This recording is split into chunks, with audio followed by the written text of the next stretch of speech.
Magandang hapon po muli mga kaibigan. Ayan, tayo po ay magpapatuloy sa ating Bible reading. At tayo po ay nasa unang aklat na ng mga kronika. Ayan, salamat sa ating Diyos dahil nakakapagpatuloy pa rin po tayo sa pagbabasa ng salita ng ating Diyos. Sabi po dito sa panimula ng unang kronika, ang una at ikalawang kronika ay pag-uulit ng mga pangyayari sa mga aklat ni Samuel at ng mga hari. Ngunit mula sa ibang pananaw, dalawa ang pangunahing layunin ng mga ito. Una, upang ipakita na sa kabila ng mga kapahamakang dumating sa mga kaharian ng Israel at ng Juda, patuloy na tinutupad ng Diyos ang kanyang mga pangako at sa katuparan ang kanyang panukala sa pamagitan ng mga nabubuhay pa sa Juda. Bilang batayan ng katiyakan ito, dinakila ng sumulat ang mga nagawa ni na David at Solomon, ang mga pagbabagong pinairal ni na Josaphat, Ezekias at Josias, at ang mga taong nanatiling tapat sa Diyos. Pangalawa, upang ilarawan ang pinagmula ng pagsamba ng Diyos sa templo sa Jerusalem at ang pagkakatalaga sa mga saserdote at mga Levita na siyang nangasiwa sa pagsamba sa aklat na ito. Si David ang pinakilalang tagapagtayo ng templo at ng ritual nito, bagaman si Solomon ang nagpagawa. Nilalaman, mga talaan na angkan, ang pagkamatay ni Saul, ang paghahari ni David, mga suliranin at mga nagawa, mga paghahanda para sa pagtatayo ng templo. Simulan po natin ang chapter 1 mga kaibigan. Ang title po ng chapter 1 ay Talaan ng angkan ni Adan hanggang kay Saul. Anak ni Adan si Seth at anak ni Seth si Enos. Anak ni Enos si Kainan, at naging anak ni Kainan si Mahalalel na ama ni Jared. Si Jared ang ama ni Enoch at anak ni Enoch si Metusalim na ama naman ni Lamech. Si Lamech ang ama ni Noe at anak naman ni Noe si Nasim, Cam at Japheth. Ang mga anak ni Japheth ay sina Gomer, Magog, Maday, Javan, Tubal, Misik at Teras. Naging anak naman ni Gomer sina Askenas, Rifat at Tugarma. Ang mga anak naman ni Javan ay sina Elisa, Tarsis, Kitim at Dodanim. Ang mga anak ni Cam ay sina Kus, Misraim, Put at Kanaan. Mga anak ni Kus sina Seba, Havila, Sabta, Raama at Sabtika, at ang kay Raama naman ay sina Saba at Didan. Naging anak din ni Kus si Nimrod, ang unang lalaking nakilala sa daigdig sa taglay ng lakas. Si Misraim ang pinagmula ng mga Ludim, Ananim, Lihabim at Naftuhim. Siya rin ang pinagmula ng mga Patrusim, Kasluhim at Kafturim, ang lahing pinagmula ng mga Filisteo. Ang panganay na anak ni Kanaan ay si Sidon at si Het ang kanyang kapatid. Kay Sidon nagmula ang mga Hiteo, Hebusyo, Amorio, Gergesyo, Hebiyo, Arkiyo, Sinyo, gayon din ang mga Aravidyo, Samario at Hamotiyo. Ang mga anak ni Sim ay sina Elam, Asor, Arfaksad, Lud, Aram, Uz, Hol, Giter at Misik. Si Arfaksad ang ama ni Sela na ama naman ni Heber.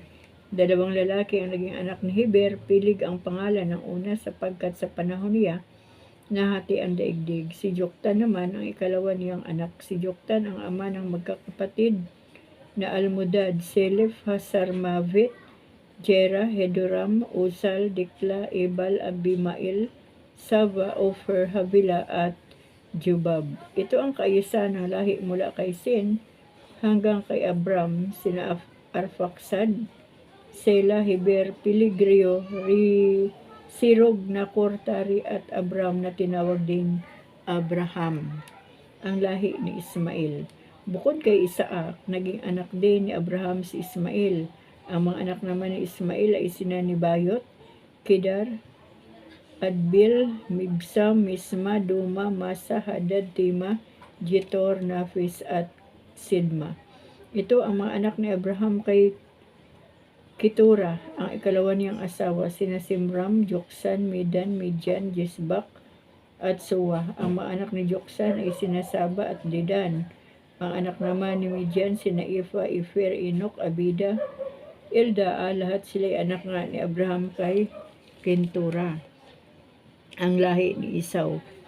Anak nga ni Abraham si Isaac. Ang mga anak ni Isaac ay sina Esau at Jacob o Israel. Anak naman ni Esau sina Eliphaz, Reuel, Dios, Jalam at Kore. Ang mga anak ni Eliphaz ay sina Timan, Omar, Jeffrey, Katam, Kinaz, Timna at Amalek. Kay Reuel naman sina Nahat, Sera, Sama at Misa. Ang mga taal na taga-Edom. Ang mga katutubong na mamamayan ng Edom ay nagmula kay Seir. Ang anak ni Seir ay sina Lotan, Sobal, Sebayon, Ana, Dison, Iser at Disan. Ang kay Lotan ay sina Hori at Humam.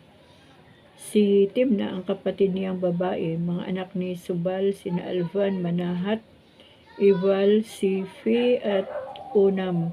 Ang kay Sivayo naman ay sina Aya at Ana. Anak ni Ana si Dison.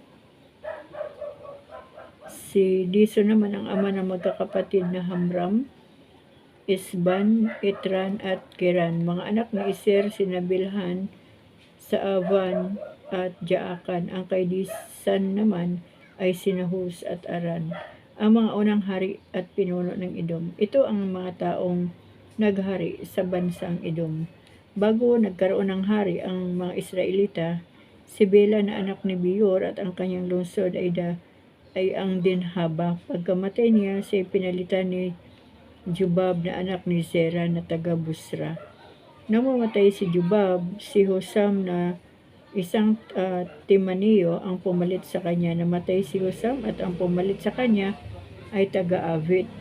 Si Hadad na anak ni Bidad, siya ang tumalo kay Madian sa lupain ng Moab. Pagkamatay ni Hadad, pumalit sa kanya bilang hari si Samla na taga Masrika. Namatay din si Samla at pinalitan niya si Saul na taga Rehoboth sa may ilog Euphrates. Nang mamatay si Saul, pumalit sa kanya bilang hari si Baal-Hanan na anak ni Akbor. Namatay si Baal-Hanan at pumalit sa kanya si Hadad na tagalungsod ng Pai. Si Hadad ang asawa ni Mehetabel na anak ni Matred at apo ni Mesahab. Pagkamatay ni Hadad, ang sunod-sunod na namahala sa Edom ay sina Timna, Alva, Jetet, Aholibama, Ela, Pinon, Kinas, Timan, Mibsar, Magdiel at Iram. Ang mga ito nga ang namahala sa bansang Edom. Chapter 2. Ang mga anak ni Israel. Ito ang mga anak ni Jacob o Israel. Ruben, Simeon, Levi, Juda, Isakar, Sabulon, Dan, Jose, Benjamin, Naphtali, Gad at Aser.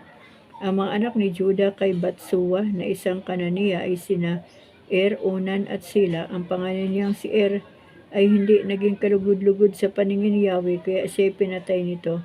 Sina Fares at Sara ang mga anak ni Juda kay Tamar na kanyang manugang, kaya limang lahat ang anak niya. Ang mga anak ni Fares ay sina Hezron at Hamul. Ang kay Sara naman ay sina Simri, Etan, Heman, Kalkul at Dara. Limang lahat ang naging anak niya. Anak ni Simri si Karmi. Ang anak naman ni Karmi na si Akan ang nagdulot ng malaking kapahamakan sa Israel dahil sa paglabag sa utos ng Diyos. Si Asarias naman ang anak ni Etan. Ang lahing pinagmulan ni David. Ang mga anak ni Hezron ay 3. Sina Jaramsel, Ram at Silubay. Anak ni Ram si Aminadab na ama ni Naason, ang prinsipe ng Juda. Anak ni Naason si Salma na ama naman ni Bus. Si Bus ang ama ni Obed na ama naman ni Jesse. Ang panganay na anak ni Jesse ay si Eliab, sumunod si Abinadab at si Semya ang pangatlo. Ang iba pang anak nito ay sina Nathanael, Raday, Osim at si David ang pangpito. Dalawa ang kapatid nilang babae, sina Serbia at Abigail. 3 ang anak ni Serbia, sina Abisai, Joab at Asael. Si Abigail ay nagkaanak din. Amasa naman ang ngalan at ang ama nito ay si Jeter na isang Ismaelita. Ang lahi ni Hezron. Si Caleb na anak ni Hezron ay nagkaanak ng isang babae kay Esuba. Ang ngalan nito ay Jeriot. Siya ang ina ni Hazer, Sabab at Ardon. Nang mamatay si Esuba, napangasawa ni Caleb si Efrata at naging anak nila si Hur. Si Hur ang ama ni Uri na siya namang ama ni Bisalel. Nang si Hezron ay 60 taon na, napangasawa niya ang anak ni Maker na ama ni Galaad. Naging anak niya si Sigub na ama ni Jair, ang may-ari ng 23 lungsod na lupain ng Galaad. Ngunit kinuha sa kanila ang Gisor at Aram, ang Habot Jair at ang Kinat, pati ang mga nayon nito. Lahat-lahat ay 60 bayan ang lahat ng mamamayan dito, buhat sa lahi ni Maker na ama ni Galaad. Pagkamatay ni Hezron, kinasama ni Caleb ang asawa nitong si Efrata at naging anak niya si Asur na naging ama ni Tekoa. Ang lahi ni Jeramil. Ito ang mga anak ni Jeramil. Ang panganay ni Hezron, sina Ram, Buna, Urim, Usim at Ahayas. Si Jeramil ay may isa pang asawa na Atara ang ngalan.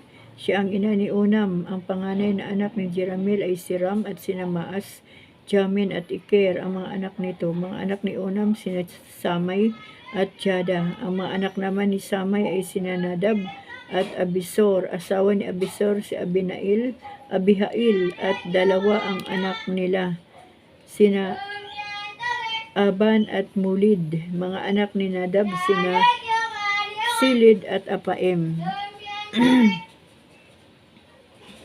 Namatay si Silid na walang anak. Anak ni Apaim si Isi, at ang kay Isi naman ay si Sisan na ama ni Alay. Ang mga anak ni Jada na kapatid ni Samay ay sina Jeter at Jonathan. Namatay na walang anak si Jeter. Ang mga anak ni Jonathan ay sina Pilit at Sara. Ito ang mga anak na inapo ni Jeramil. Mga babae lamang ang naging anak ni Sisan, ngunit siya ay may aliping Ehipsyo na Jarha ang ngalan. Ipinakasal niya ito sa kanyang anak na dalaga at naging anak nila si Atay. Si Atay ang ama ni Nathan, na ama naman ni Zabad. Si Zabad ang ama ni Eflal, na ama ni Ubid. Si Ubid ang ama ni Jeho, na ama naman ni Asarias. Si Asarias ang ama ni Helis, na ama ni Ilasa. Si Ilasa ang ama ni Sismay, na ama naman ni Selyum. Si Selyum ang ama ni Jekamayas, na ama ni Elisama. Ang lahi ni Caleb. Ang anak na panganay ni Caleb na kapatid ni Jeramil ay si Misa na ama ni Sep. Si Sep ay ama ni Marisa at anak naman ni Marisa si Hebron. Ang mga anak ni Hebron ay sina Kori, Tapua, Rekem at Sima. Si Sima ang ama ni Raham na ama ni Jorkiam. At si Rekem naman ang ama ni Samay. Ang anak ni Samay ay sina Maon at ama naman ni Bitsor, naging asawa rin ni Caleb si Efa, at nagkaanak sila ng 3, sina Haran, Musa at Gasis. Gasis din ang naging anak ni Haran. Ang mga anak ni Jaday ay sina Regem, Jotam, Gisam, Pilit, Efa at Saaf. Kay Maaka, isa pang asawa ni Caleb, nagkaanak siya ng 2, sina Siber at Terhana. Naging anak niya rito si Saaf na ama ni Madmana, si Siber na ama ni Makbina at Giba. Ang babaeng anak ni Caleb ay si Aksa. Ito naman ang angka ni Caleb. Si Hor ang panganay nila ni Efrata. Si Subal na anak ni Hor ang nagtatag ng Kiryat Jearim. Si Salma naman ang nagtatag ng Bethlehem at si Harif ang nagtatag ng Bitgader. Kay Subal, nagbuhat siya sa Haroy, ang pinagmula ng kalahati ng Manahitita. Kay Subal din nagbuhat ang ilang angkang nanirahan sa Kiryat Jearim, tulad ng mga Etriyo, mga Putiyo, mga Sumatiyo, mga Misraita, mga Suratita at mga Estaulita. Ang mga angka naman ni Salma na nagtatag ng Betleheminita ay ang ni Tufatita, Atarot, Bidjoab, Manahitita at Surita. Ang angka namang eskriba na tumira sa Jabes ay ang mga Tiratyo, si Mateo at Sukatiyo. Ito ang mga taga Siniyo buhat sa Hamat, ang pinagmula ng sambahayan ni Rekab. Chapter 3. Ang angka ni David hanggang sa pagkatapon. Si David ay nagkaroon ng mga anak sa Hebron. Ang una ay si Amon, anak niya si Ahinoam na Jezreelita. Sumunod si Daniel na anak naman niya kay Abigail na Carmelita. Ang pangatlo ay si Absalom, anak niya kay Maaka na anak ni Talmay na hari sa Gisor. Si Adonias ang pang-apat, anak naman ni Hagit. Ang panlima ay si Sifatias, anak kay Abital, at si Etriam ang pang-anim na anak niya kay Igla. Anim ang naging anak ni David sa Hebron sa loob ng 7 taon at kalahating paghari niya roon. Pagkatapos sa Hebron, 33 taon naman siyang naghari sa Jerusalem. Doy 4 ang naging anak niya kay Bitsua o Batseba na anak ni Amiel. Ito'y sina si Mia, Subab, Nathan at Solomon. 9 na ang naging anak niya sa Jerusalem. Ito'y sina Ibhar, Elisama, Elifilit, Nuga, Nifig, Japhia, Elisama, Eliada at Elifilit. Ang mga ito ang naging anak ni David. Bukod pa ang mga anak niya sa ibang asawa. Isa ang anak niyang babae, si Tamar. Ang mga anak ni Haring Solomon, ito ang lahi ni Solomon. Anak ni Solomon si Rehoboam na anak ni Abayas, at anak naman ni Abayas si Asa na ama ni Josaphat. Anak ni Josaphat si Joram na ama ni Ukosayas. Anak naman ni Ukosayas si Joas. Anak ni Joas si Amasiyas na ama ni Asarias na ama naman ni Joatam. Anak ni Joatam si Akas na ama ni Ezekias na ama naman ni Manasis. Anak ni Manasis si Amo na ama ni Josias. 4 ang naging anak ni Josias, sina Johanan, Joachim, Sidikayas at Salyom. Ang anak ni Joachim ay si Jeconias na ama ni Sidikiyas. Ang daming lahi, mga kaibigan? Ang lahi ng Haring Jeconias. Ang mga anak ng nabihag na si Jeconias ay sina Silatiel, Malkiram, Pidaya, Sinazar, Hakamias, Hosama, at Nidabias. Mga anak naman ni Pidaya ay sina Jerubbabel at Simay. 3 ang unang anak ni Jerubbabel na sina Mesulam at Hananias at isang babae, si Silumit. Ang 5 pang anak niya ay sina Hazuba, Uhel, Berikayas, Hisadias at Jusab, Hised. Mga anak ni Hamanias, sina Pilatias at Jesayas. Anak ni Jesayas si Rafayas. Anak ni Rafayas si Arnan.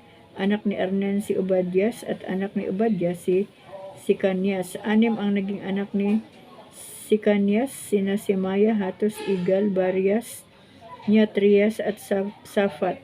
3 ang naging anak ni Yarias, sina Eliumnai, Esikayas at Asrikam. 7 naman ang naging anak ni Elionai, sina Hodavias, Eliasib, Pilaya, Akub, Johanan, Dilaya at Anani.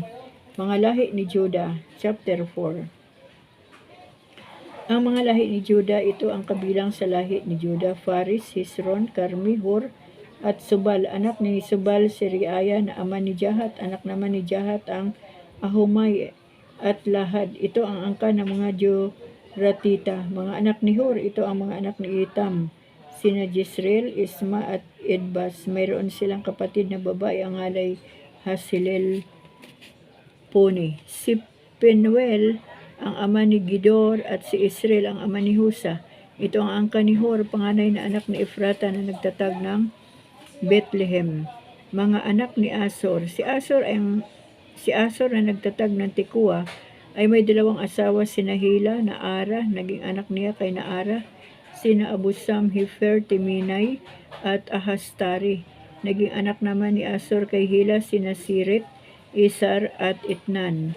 Si Kus ang ama ni si Cus ang ama ni Anob at Subiba. Gayon din ng mga angka ni Aharhel na anak ni Haron. Si Jabes ay higit na marangal kaysa mga kapatid niya. Jabes ang tinawag sa kanya sapagkat ito ang wika ng kanyang ina. Ipinanganak ko siya sa gitna ng hapis, ngunit tumawag si Jabes sa Diyos ng Israel at sinabi, pagpalain po ninyo ako, palawakin ninyo ang aking lupain, ilayo ninyo ako sa kapahamakan para hindi ako mahirapan, at ipinagkalob naman ng Diyos ang kanyang kahilingan. Yan po pala ang panalangin ni Jabes. Ang angka ni Caleb, si Caleb na kapatid ni Suha, ang ama ni Miher na ama naman ni Iston, si Iston ang ama ni Bitrafa, Pasya at Tihina na ama naman ni Nahas. Ito ang mga lalaking taga Rika. Mga anak ni Kina sina Otoniel at Siraya, at mga anak naman ni Otoniel sina Hatat at Meyonotay. Si Meyonotay ang ama ni Ofra at si Siraya naman ang ama ni Joab na nagtatag ng Karasim, isang puok na pandayan. Mga anak ni Caleb na anak ni Jephone, sina Iro, Ila at Naam. Ang anak naman ni Ila ay si Kinas. Mga anak ni Jehalifel sina Sifa, Terias at Asarel. Ang mga anak ni Isra ay sina Jeter, Mirid, Efer at Jalon. Ang mga anak ni Mirid kay Bitiya na anak ng Faraon, sina Miriam, Samay at Isba na nagtatag ng Estimua. Sa asawa naman niyang Judea, naging anak ni Mirid si Jered na nagtatag ng Gidor, si Heber ang nagtatag ng Suko, at si Jikotiel na nagtatag ng Sanua. Ang mga anak ng asawa ni Hudayas na kapatid ni Naham ang nagtatag ng Sila, bayan ng mga Karmita, at ng Estimua na bayan ng mga Maakatita. Ang mga anak ni Simon ay sina Amnon, Rina, Banhanan at Tilon. Mga anak naman ni Esi, sina Subit at Bin Suhit, ang lahi ni Sela. Ang mga anak ni Sela na anak ni Juda ay sina Ir na nagtatag ng Lika, Lakada na nagtatag ng Marisa, at ang mga angkang gumagawa ng tilang lino sa Asbiya. Siya rin ang ama ni Joachim at ng mga taga-Kusiba at ni Joas at si Raf. Ang mga ito ay nagkaasawa sa Moab bago nagbalik sa Bethlehem. Ang ulat na ito ay noon pang una. Ang mga ito ay magpapalayok at tumira sa Nitaim at Gidira bilang mga lingkod ng hari. Ang lipi ni Simeon. Ang mga anak ni Simeon ay sina Nemuel, Hamin, Harib, Zera at Saul. Mga anak ni Saul ang sina Salyo, Mibsan at Misma. Mga anak ni Misma sina Hamuel, Sakor at Simay. 16 ang anak na lalaki ni Simay at 6 naman ang babae, ngunit iilan ang anak ng kanyang mga kapatid, kaya hindi lumaki ang kanilang angkan tulad ng kay Juda.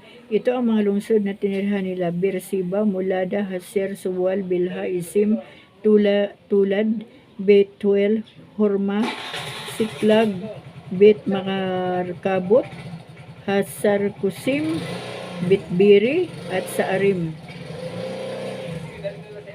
Pasensya na mga kaibigan ha, talagang maingay po dito sa amin. Ito ang kanilang mga lungsod hanggang maging hari si David. Kanila rin ang 5 lungsod ng Elam, Ain, Rimon, Token at Asan, pati ang mga nayon sa paligid nito hanggang sa Baal. Samantalang sila'y narito, mayroon silang sariling talaan ng kanilang angkan. Ito ang mga pinuno ng kanilang angkan: Mikubab, Samlek at Husa na anak ni Amasayas, sina Joel at Jiho na mga anak ni Josibayas na anak ni Seraya na anak naman ni Asiel, sina Elionai, Jaakoba, Hezohaya, Asaya, Adiel, Jesemiel at Binaya, kabilang din si Sisa na anak ni Sefi na anak naman ni Alion. Si Alion ay anak ni Jedaya na anak ni Semri na anak naman ni Semaya. Ang mga ito ang pinuno ng kanilang sambahayan. Dumami sila kaya't gumawi sila sa dakong silangan at umabot sa kapatagan ng Gedor. Sa paghahanap ng pastulan, nakasumpong sila ng mabuting pastulan, malawak, tahimik at payapa. Manghamita ang dating nakatira sa dakong iyon. Ang nabanggit na lahing ito ni Simeon ang sumalakay sa mga Hamita. Nang panahong naghahari si Ezekias sa Juda, winasak nila ang dakong yaon, pinuksa ang mga tao roon at sila ang tumira pagkat mabuti ang pastulan doon. Sa mga sumalakay na ito, 500 pang tauhan ni Simeon ang patuloy na lumusob sa kabruluan ng Sir sa pangunguna ni Pilatias, ni Yarias, Rifayas at Osiel, mga anak ni Esi. Pinuksa nila ang mga tumakas na Amalisita at hanggang ngayon sila ang nakatira roon. So, yan po mga kaibigan, ang mga lahi, At ituloy po natin dito sa chapter 5, ang lipi ni Ruben. Si Ruben ang panganay ni Israel. Si Israel po ay yung dating si Jacob. Inalis sa kanya ang karapatan ng pagkapanganay sapagkat sinipingan niya ang isa sa mga asawa ng kanyang ama. Ang karapatang ito ibinigay sa anak niyang si Jose. Ang lipi ni Juda ang kinilalang pangunahin ng magkakapatid at sa kanya nagbuhat ang hari. Ang mga anak ni Ruben ay sina Enoch, Falio, Hezron at Carmi. Anak ni Joel si Simaya na ama ni Gog. Anak ni Gog si Semi na ama ni Mika. Anak ni Mika si Riaya na ama ni Baal. At anak ni Baal si Bira, ang prinsipe ng mga Rubenita na ipinatapon ni Tiglat-Pileser na hari ng Assyria. Ito ang kanyang mga kaanak ayon sa talaan ng mga sambayan at angkang pinagbuhatan ang mga pinunong sina Jeiel, Zacarias at Sibila na anak ni Asas, anak ni Sema na anak naman ni Joel. Ang angka ni Bila ay tumira sa Arorer at ang kanilang lupain ay abot sa Nebo at Baal-Meon. Tumira rin sila sa gawing silangan hanggang sa tabi ng ilang dako sa Euphrates pagkat marami silang mga kawan sa Galaad. Nang panahong hari ni Saul, sinalakay nila at nalupig ang mga Agarino at sila ang tumira sa silangan ng Galaad. Ang lipi ni Gad, sa karatig nila sa lupain ng Basan hanggang Salka tumira ang mga anak ni Gad. Sa Basan, ang puno nila ay si Joel at ang mga katulong niya sa pamahala ay sina Safan, pagkatapos sina Janay at Safat naman ang namahala. Kabilang pa rin sa lipi ni Gad sina Mikael, Mesuliam, Saba, Juray, Jakan, Saya, Ever. Ang pitong ito ang mga anak ni Abihail na anak ni Hori at apo ni Jaroa. Si Jaroa ay anak ni Galaad at apo ni Mikael na anak ni Jesesai. Si Jesesai ay anak ni Jado at apo ni Bus. Si Ahi na anak ni Abidiel at apo ni Guni ang kanilang pangulo. Ang mga ito naman ay doon tumira sa paligid ng Galaad at Basan hanggang sa malawak na pastulan ng Saron. Ang mga talaang ito ay ginawa noong si Joatam ay hari ng Juda at si Jeroboam naman ang sa Israel. Matatapang ang mga kawal ng mga lipi ni Ruben at Gad. Gayon din ang kalahating lipi ni Manases. Bihasa sila sa paggamit ng pananggalang, sundang, busog at pana at sanay na mandirigma. Ang hukbo nila ay binubuo ng 44,760 kawal. Nakipagdigma sila laban sa mga Agarino, Jitor, Nafis at Nodab. Sila'y nagtiwala at laging dumadalangin sa Diyos. Dinirinig naman sila at laging tinutulungan. Ano pat nalupig nila ang kanilang mga kaaway. Ito ang nasamsam nilang hayop, 50,000 na kamilyo, 250,000 na tupa at 2,000 na asno. May 100,000 kawal ang kanilang nabihag. Marami silang napatay sa kanilang mga kaaway sapagkat ang Diyos ang nanguna sa kanila doon sa lupaing iyon. Sila tumira hanggang sa panahon ng pagkatapon ng Israel. Kalahati ng lipi ni Manases. Ang kalahating lipi ni Manases ay napakarami kaya't nakalata nila ang lupain mula sa Basan, Baal, Hermon, Sinir hanggang sa bundok ng Hermon. Ito ang mga pangulo ng kanilang mga angkan, sina Ifer, Isi, Eliot, Asriel, Jeremias, Hodabayas at Jadiel. Sila'y kilabot na mandirigma, tanyag na tanyag. Ang pagkatapon sa kalahating lipi ni Manases. Ngunit ang mga liping ito ay di na natiling tapat sa Diyos ng kanilang ninuno. Sumamba sila sa mga Diyos-Diyusan ng mga bansang nilupig nila sa tulong ng Diyos. Kaya't pinag-alab ng Diyos ng Israel ang damdamin ng hari ng Assyria, si Pul, na tinatawag ding Tiglat-Pileser. Binihag nito ang mga Rubenita, Gadita at ang kalahating lipi ni Manases. Itinapon sila sa Hala, Habor-Hara at sa dako ng ilog Busan, at naroon pa sila hanggang ngayon. So yun po mga kaibigan, ang pinagmula ng mga angkan o talaan ng mga angkan dito po sa unang kronika. At dito po sa huli nating binasa ay gumawa na naman po ng kaswailan ang mga Israelita, ano po, kaya nagalit na naman sa kanila si Yahweh kasi sumamba na naman sila sa mga Diyos-Diyosan. Pansin niyo po ba? Wala pong ibang ikinagagalit ang Diyos sa mga Israelita kundi yung pagsamba nila sa Diyos-Diyosan.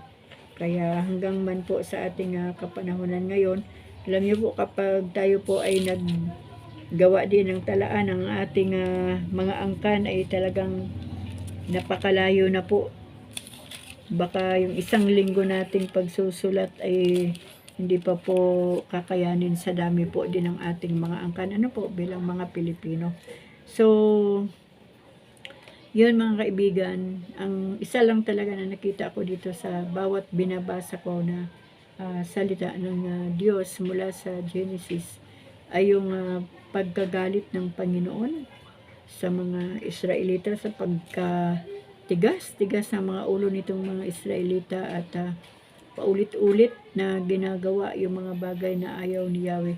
Nakita nyo naman, kapag dumalangin sila sa Diyos ay tinutugon sila ng Panginoon. Ngunit doon sa panahon na sila ay sumusuway na naman, sila po ay napapahamak na at hindi na po sila tinutulungan ng ating Panginoon. So ganoon din po sa ating kapanahonan, na kapag tayo po ay sumuway sa salita ng Diyos at patuloy tayong gumawa ng hindi mabuti, talaga pong hindi tayo sasamahan ng ating Diyos lang sa paggawa natin ng hindi mabuti at hindi tama sa harapan ng ating Panginoon. So ibig sabihin, ang sasamahan lang talaga ng Diyos ay yung mga tao, mga anak niya na sumusunod sa tuntunin ng Panginoon, isinasapamuhay ang salita ng Diyos, sinusunod, tinutupad ang salita ng Diyos, at yun po ang nais ni Yahweh na makita niya sa kanyang mga anak.